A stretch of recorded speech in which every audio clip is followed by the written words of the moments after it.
In this video, we're going to show you how you can fix your Ethernet speed being capped at 100 megabytes per second. Before we dive into this, make sure to like the video and subscribe to the channel with all notifications on. It really does help out the channel and lets us know that you want more guides like this. But if your Ethernet connection is stuck at 100 megabytes per second, even though your internet plan offers way more, don't worry. There's actually a quick fix that we're going over right now. First things first, what you're going to want to do is actually open up your search bar and type in device manager and open up the top option and find the network adapters in this section by clicking this little arrow next to network and adapters. It's going to open up a bunch of different pages on here. Look for your Ethernet adapter. Mine is called this family controller option here, but yours might be called something different. Essentially right click on it and then find properties and open that page up. Now go to the advanced tab up at the very top and scroll through this list right here until you see the option called speed and duplex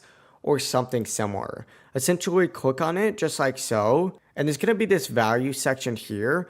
Go ahead and choose auto negotiation or go ahead and just choose a higher speed if available. Something like 1 gigabyte per second or full duplex would be insane, but it's completely up to you. Auto negotiation is usually the best choice because it lets your adapter automatically match the best possible speed, but once doing so, simply hit OK to apply the changes. But that's it. Your Ethernet speed should now be uncapped. I definitely recommend checking your connection speed again, and you should see it now running at full potential. But if this did solve your issue, don't forget to like the video and subscribe to the channel with all notifications on because it really does help out the channel and lets us know that you want more guides like this. Have a great rest of your day. Peace.